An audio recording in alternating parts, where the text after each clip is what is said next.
जो ये बाणा से काना से के है भाई, सीधी बात ये हमारा पानी दे दे तो बाणा है ना तो काना ये है। धक्का तो कोई पाइपलाइन दाब के ले जाकर नहीं, हमें मान ले मारे हो रात में 1 बजे जो सिंगड़ गाड्या करानी उसका किसी ने हिसाब नहीं आया। आप सारे के सारे कसी लेकर आइयो, इस लाइन में पैर कर रोड पर दरांग। दोस्तों, जनमंच पर एक बार फिर से आपका स्वागत है।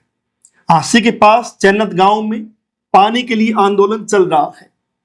पानी की मांग है और पानी की मांग को किसी भी लोकतंत्र में या कहीं किसी भी दौर में गैर जरूरी मांग नहीं कहा जा सकता, क्योंकि पानी कोई सुविधा नहीं, जीवन की बुनियादी जरूरत है, हर इंसान के लिए, हर पशु पक्षी, पेड़ के लिए।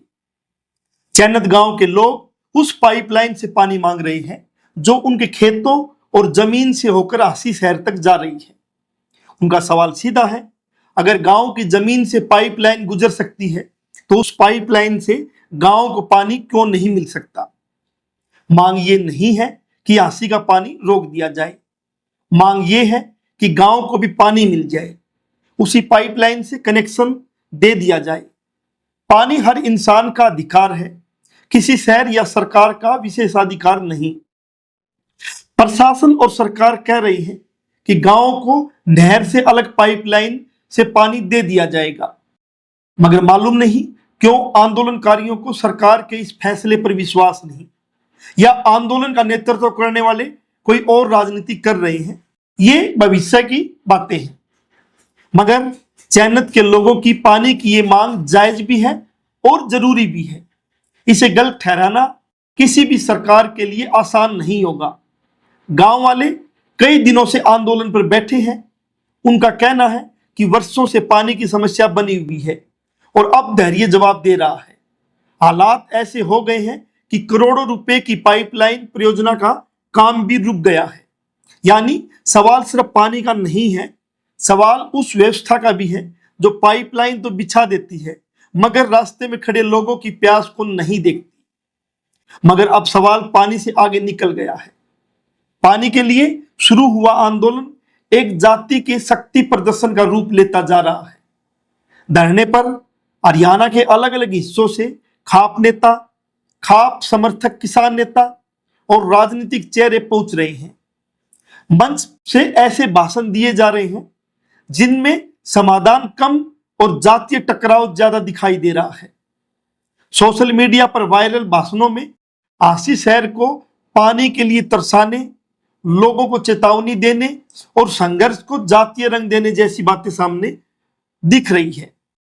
सबसे खतरनाक बात यह है कि इस तरह की भाषा केवल राजनीतिक बयानबाजी नहीं होती, बल्कि सामाजिक माहौल को भी प्रभावित करती है। आसी का इलाका पहले भी जातीय तनाव की आग झेल चुका है। 2016 के जाट आरक्षण आंदोलन के दौरान जो कुछ हुआ था उसे यहाँ के लोग भूले नहीं हैं। उस समय भी शुरुआत मांगों से हुई थी, मगर धीरे धीरे भाषणों में जहर घुलता गया, समाज बंटता गया और अंत में हिंसा हुई। इतिहास का सबसे बड़ा सबक यही है कि दंगे तलवारों से पहले शब्दों में पैदा होते हैं। अगर समय रहते शब्दों को ठीक कर लिया जाए तो दंगे होने से रोका जा सकता है। चैनत के लोगों की पानी की मांग जायज है, मगर क्या आसी के 50,000 लोगों को दुश्मन बनाकर पानी मिलेगा? क्या किसी विधायक को गाली देने, किसी समुदाय को निशाना बनाने या दूसरे समाजों के खिलाफ मंच से चुटकुले सुनाने से गांव की प्यास बुझ जाएगी? धरने की एक और चिंता यह है कि यह आंदोलन धीरे धीरे सर्व समाज के आंदोलन की बजाय एक जाति के आंदोलन के रूप में दिखने लगा है। अगर पानी का सवाल है तो यह हर जाति, हर वर्ग और हर नागरिक का सवाल होना चाहिए। पानी न जाट का होता है न गैर जाट का होता है। प्यास की कोई जाति नहीं होती, मगर जब मंच से गैर जाट समुदाय पर तंज कसा जाए, राजनीतिक विरोधियों को अपमानित किया जाए और समाज को बांटने वाली भाषा बोली जाए, तब आंदोलन की नैतिक ताकत कमजोर होने लगती है। धरने पर पत्रकारों को दलाल कहे जाने की घटनाएं भी सामने आई। बसपा की नेता बहन मायावती के खिलाफ चुटकुले सुनाए गए। कल खाप के नेता ने बनिया समाज के खिलाफ चुटकुला सुना दिया। वहीं आसी के स्थानीय नेता नरेश यादव जो समर्थन देने आए और आर्थिक सहयोग करने की बात पर वहां पहुंचे थे। उनसे 51,000 का सहयोग तो ले लिया गया, मगर भरे मंच पर अपमानित कर दिया गया। ऐसे घटनाक्रम संकेत देते हैं कि आंदोलन पानी की लड़ाई से दूर होकर एक जाति का शक्ति प्रदर्शन बनता जा रहा है।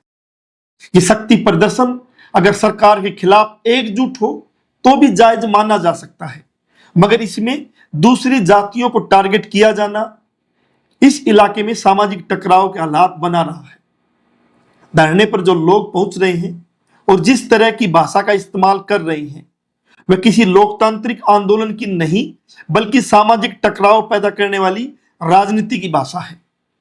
मंच से आशीष शहर को पानी के लिए तरसाने की धमकियां दी जा रही है।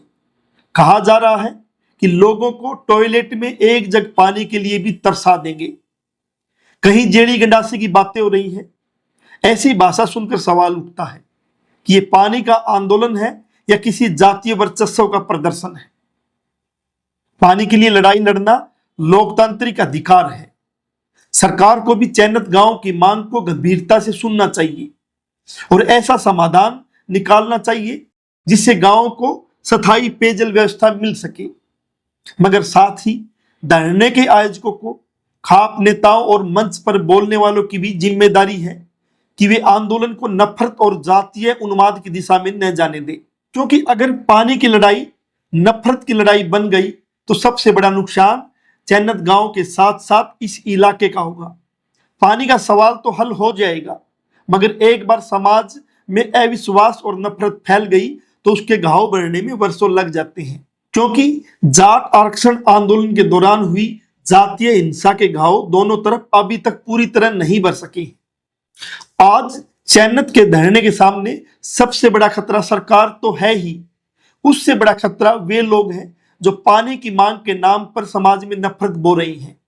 अगर समय रहते इस पर रोक नहीं लगी तो ये आंदोलन गांव को पानी दिलाने से ज्यादा समाज को बांटने के लिए याद किया जाएगा।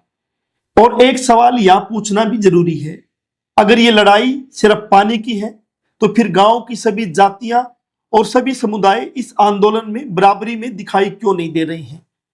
अगर पानी की समस्या पूरे गांव की है तो आंदोलन भी पूरे गांव का दिखाई देना चाहिए।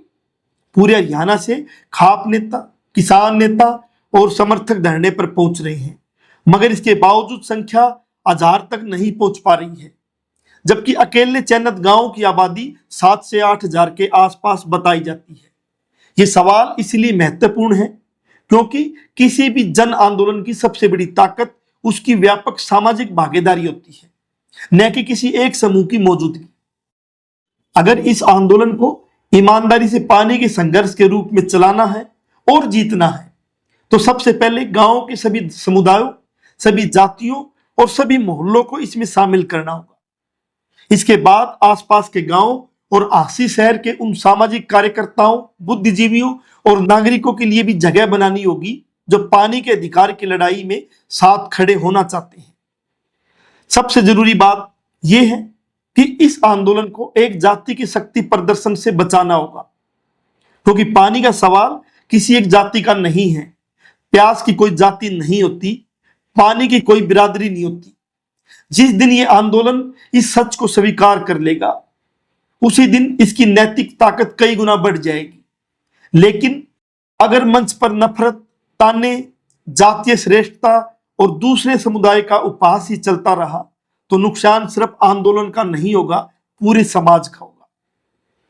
चैनत को पानी मिलना चाहिए, ये उसका अधिकार है, मगर ये लड़ाई जितनी मजबूती से पानी के लिए लड़ी जाए उतनी ही मजबूती से इसे जातीय ध्रुवीकरण से भी बचाना होगा। जनमंच पर आप बने हुए थे, एक बार फिर हाजिर होंगे, तब तक के लिए शुक्रिया।